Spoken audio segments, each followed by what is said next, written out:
We are here at the headquarters of Holcim Philippines, and we are glad to be with our executives. And please introduce yourselves first. Hello, good morning. I'm Marvin Riego, the Communications Manager for Holcim Philippines. And ma'am? Magandang umaga. I am Jill Ramos, Chief Sustainability Officer of Holcim Philippines. Okay, as we know, sikat na sikat ang Holcim. Bata pa ako, narinig ko na yan. And I know na marami silang planta. And when we think of Holcim, is cement. Right? But what we are going to talk about today is the sustainability program of Holcim. Kasi meron silang planta buong Pilipinas. You have 2 in Luzon and 2 in Mindanao. And how is Holcim doing with yung mga projects ng country ngayon? So, Holcim Philippines contributes to the progress of the country by providing sustainable and innovative building solutions such as cement, and our products are all ISO certified, and we are very proud that all our products have less carbon footprint. So, for example, our Holcim Excel EcoPlanet has at least 30% less carbon footprint compared to the ordinary Portland cement. And we have a lot of products depending on the application that is needed. So we have Excel EcoPlanet for general purpose cement. We have Solido for roads, for bridges. We have Optimo for vertical structures. And we also have dry mix mortars for plastering, and we also have tile adhesives for interior, no, for your tiles at home and in your infrastructure projects. Okay, kasi ang alam lang ng tao is cement, di ba? So, ang dami palang products ang Holcim. Okay, so Holcim is based in Switzerland. Yes. So, how long has Holcim been in the Philippines?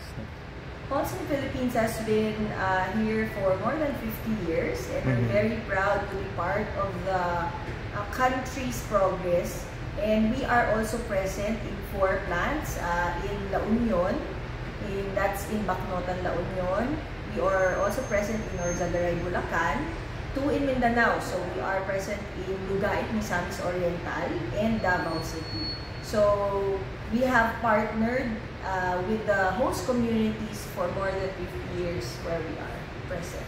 And one of your programs is the Day of the Future, which is also a big holiday in Switzerland. Yeah. Now they have brought it here in the Philippines, where students come and they learn something, right? That's right. So today we're having the Day of the Future, where we invite students from from the community that we host. So right now we have Pembo Elementary School. So we invited grade 5 and grade 6 students, roughly around 20 students. So they come here, and then we show them a glimpse of what their work life would be in the future. We show them sustainability, how we do sustainability here at Holcim. We show them the commercial side of it, how we do cement, and we show that health and safety. We show health and safety as part of our commitment, and of course we show them people, where we get talent, rise superstars, as what they said, to help the company build a better future for our people and of course for the planet. Okay, ma'am. How is the sustainability program of Holcim affecting the industry? Okay, so I'm proud to be part of Holcim Philippines that offers green products or green building solutions. So as I mentioned earlier, our range of products offer low carbon building solutions, such as our low carbon cement. So it helps green cities, right? It helps build greener cities in the country. So pag ginamit niyo yung semento namin, right away, you lower your carbon footprint. So there are 2 types of carbon emissions. There's embodied carbon and there's operational carbon. So the embodied carbon, ito yung mga building materials na ginagamit mo sa pagpapatayo ng infrastructure. So pag gumamit ka ng Holcim products, yung embodied carbon or yung building materials na ginamit mo sa pagpapatayo ng bahay mo, ng building, ng roads, ng bridges, right away, binaba mo na yung carbon footprint, no? So, dun kami nakakatulong. We help build progress by helping the country decarbonize. Okay. Kasi ang ating bansa ay may National Adaptation Plan.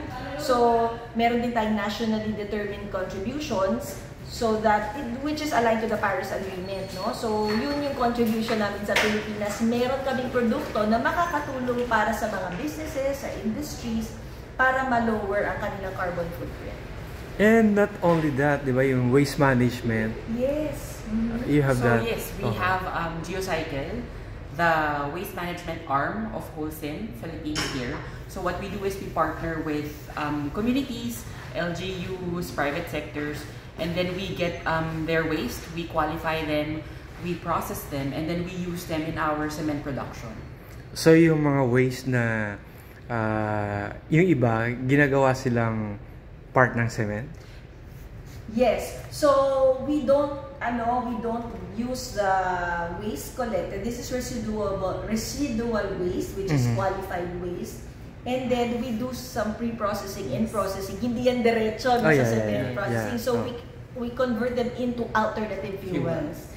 And by doing so, we help the environment, no, by diverting waste from the landfills. Kasi kung hindi din namin sila kukunin, ang ending nila, ang bagsak nila sa landfills. So, we divert them and we bring them to our cement plants and we process them so that they can become either alternative raw materials or alternative fuels.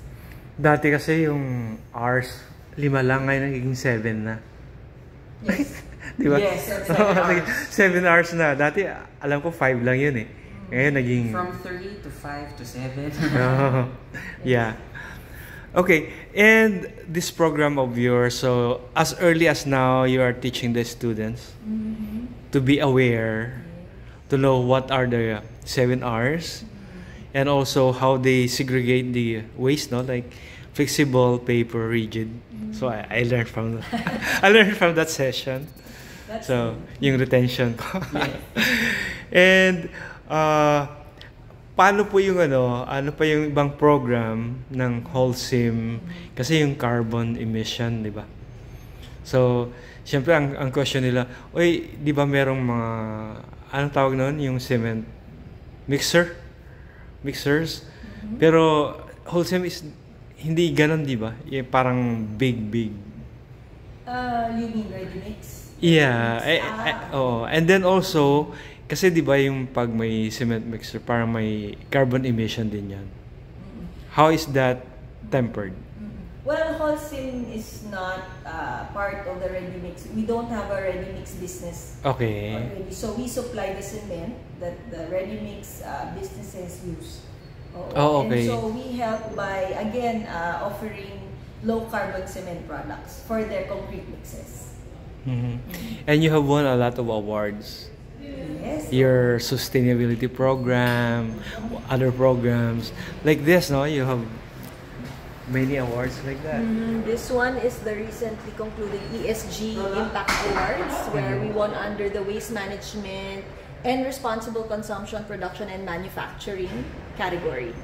So that's for our Circular Explorer. And of course, our Business Communication Excellence Awards are there.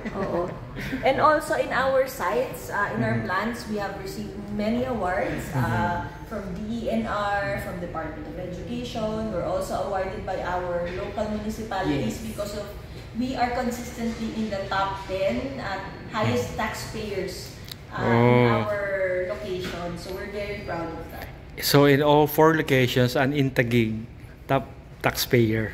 Yes. I'm not sure about Taguig, but at least in the 4 plants, we are always one of the top 10 taxpayers. So that's also how we contribute to the progress of the country by being giving back, by being responsible in paying our taxes, and those taxes go to, of course, to our community projects or community development. I understand na pag sinabi na siguro kung Holcim cement ang ginamit, mas durable yung roads. Pero still, that depends on the mixture. Mixture ng contractor. Pero since high product talaga, no? High level product and certified by ISO, pag sa mga nakakapanood nito at saka of course I'm going to write about it na gumamit kayo ng Holcim product kasi mas sigurado yung safety niya, mas sigurado yung quality. Am I right? Yes, our products are quality products. So doon naman kayo makakasigurado. We are ISO certified and we uphold the highest standards, not just local regulations, local standards, it's also international standards.